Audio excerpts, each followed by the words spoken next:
प्यारे बच्चों, आज हम जानेंगे युगपत समीकरण के बारे में। युगपत समीकरण यानी दो चरों वाले रैखिक समीकरण व उनके हल, उनको हल करने की कौन कौन सी विधियां हैं। तो आज हम उनको हल करने की दो विधियों के बारे में जानेंगे। नंबर 1 है उनकी विलोपन विधि और नंबर 2 है प्रतिस्थापन विधि। सबसे पहले हम बात करेंगे विलोपन विधि पर। आपको दो समीकरण दे रखी होंगी। जैसे हमने यहाँ एक समीकरण ली है x प्लस वाई बराबर 8, समीकरण नंबर 1। एक समीकरण है x माइनस वाई बराबर 4, ये समीकरण नंबर 2 है। अब यहाँ हमें विलोपन विधि के माध्यम से x और y के मान निकालने हैं। तो विलोपन का मतलब होता है विलोपित करना, यानी खत्म करना। तो हमने यहाँ देखा, यहाँ पर y प्लस का है और यहाँ y माइनस का है। तो अगर हम इसको जोड़ दें और यहाँ लिख दें जोड़ने पर, तो आप देखेंगे y से y कट जाएगा, x और x 2x हो जाएगा बराबर 8 और 4 12 हो जाएगा। अब आप क्या करेंगे, x बराबर 12, ये जो दो गुणा में है ये बराबर से जब दूसरी साइड में जाएगा तो भाग में पहुंच जाएगा।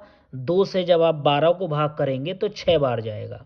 अब ये जो x का मान 6 मिला है, ये आप समीकरण नंबर 1 में पुट कर देंगे। आप चाहें तो 2 में भी रख सकते हैं, किसी में भी x का मान आप पुट कर सकते हैं। तो समीकरण नंबर 1 है आपकी x प्लस वाई बराबर 8।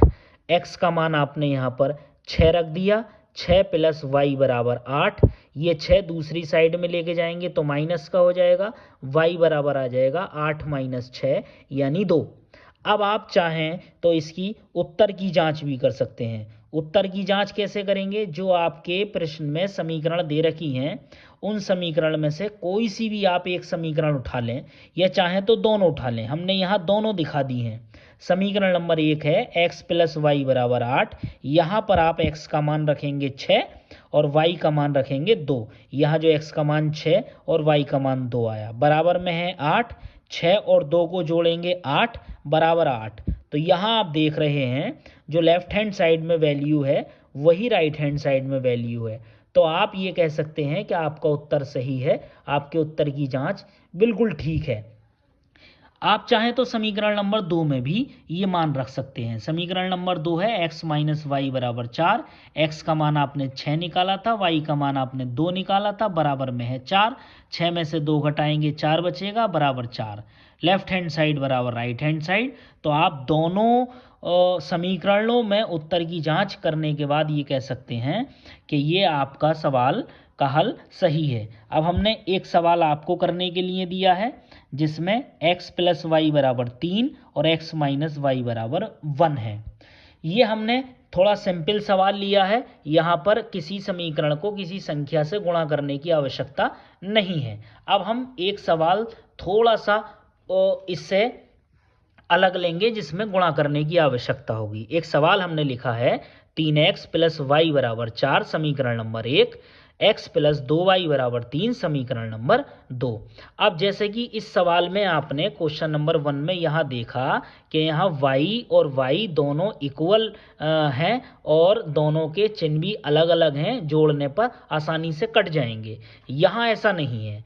यहाँ पर आप देख रहे हैं यहाँ पर 3x है और यहाँ 1x, यानी x समान नहीं है। आगे देख रहे हैं यहाँ y है, यहाँ 2y है, y भी समान नहीं है। तो विलोपित तभी हो पाएगा जब दोनों या तो x समान हो या फिर y समान हो। तो फिर हम क्या करेंगे, अगर हमें मान लीजिए y को विलोपित करना है तो आपको y की वैल्यू समान करनी होगी। यहाँ आप समीकरण नंबर 2 में देख रहे हैं y 2y है, y ना होकर 2y है। समीकरण नंबर 1 में सिर्फ 1y है। तो यहाँ पर आप 2y करेंगे। 2y करने के लिए आप समीकरण नंबर 1 को 2 से गुणा करेंगे। समीकरण नंबर 1 को जब 2 से गुणा करेंगे तो इस बात का ध्यान रखना है सिर्फ y को ही गुणा नहीं करनी है, बल्कि पूरी समीकरण को गुणा करनी है, पूरी इक्वेशन को गुणा करनी है। 2 से गुणा करेंगे 2 तिया 6x, 2 से गुणा करेंगे 2y, 2 से गुणा करेंगे 2 चौका 8। ये समीकरण नंबर 3 बन गई। समीकरण नंबर 2 आप इसके नीचे लिख लेंगे। अब आप देख रहे हैं यहाँ भी 2y है, यहाँ भी 2y है, लेकिन दोनों 2y प्लस के हैं, तो आप यहाँ लिखेंगे घटाने पर। जब आप यहाँ लिखते हैं घटाने पर तो समीकरण के चिन्ह बदल जाते हैं। एक प्लस का होगा तो माइनस हो जाएगा, माइनस होगा तो प्लस हो जाएगा। यहाँ x प्लस का था माइनस हो गया, यहाँ 2y प्लस का था माइनस हो गया, यहाँ 3 प्लस का था माइनस हो गया। 2y से 2y कट गया, 6x में से 1x घटा देंगे 5x, 8 में से 3 घटाएंगे 5, x बराबर 5, ये 5 इसके भाग में चला जाएगा, 5 से 5 को भाग करेंगे 1 आएगा, x का मान आया 1। ये समीकरण में ये जो x का मान 1 है ये आप समीकरण नंबर 1 में रख सकते हैं। समीकरण नंबर 1 आप चाहें तो 2 में भी रख सकते हैं। समीकरण नंबर हमने 1 उठा ली, 1 है 3x प्लस वाई बराबर 4, 3 गुणा x का मान है 1 प्लस वाई बराबर 4, 3 एकम 3 प्लस वाई बराबर 4, वाई बराबर 4, ये प्लस का 3 है, दूसरी साइड ले आएंगे -3 हो जाएगा, वाई का मान 1 आ गया। उत्तर की जांच हमने करके दिखाई है, उत्तर की जांच हमने पिछले प्रश्न में भी करके दिखाई थी। इसमें हम किसी एक समीकरण को उठा लेंगे। समीकरण नंबर यहाँ हमने 2 ले ली, मान लीजिए x प्लस 2y बराबर 3, x का मान आपने पुट कर दिया 1 प्लस y, और y का मान यहाँ पर पुट कर दिया 1 बराबर 3, 1 प्लस 2 एकम 2 बराबर 3, 1 और 2 3 बराबर 3, दोनों साइड बराबर आ गई। आप कह सकते हैं ये उत्तर हमारा सही है। एक सवाल हमने यहाँ पर आपको करने के लिए दिया है, ये आप इसको नोट करें और सॉल्व करें। तो इस तरह से 2 समीकरणों को विलोपन विधि से कैसे हल किया जाता है ये हमने आपको यहाँ बताया। अब हमने दूसरी विधि ली है प्रतिस्थापन विधि। प्रतिस्थापन विधि में किस तरह से सवालों को सॉल्व करते हैं। ये समीकरण दे रखी है, 1x प्लस 2y बराबर 7, 2x प्लस वाई बराबर 5। इसमें क्या करेंगे प्रतिस्थापन विधि में, किसी भी आप एक समीकरण को ले लीजिए। मान लीजिए हमने समीकरण नंबर 1 ले लिया, समीकरण नंबर 1 है x प्लस 2y बराबर 7।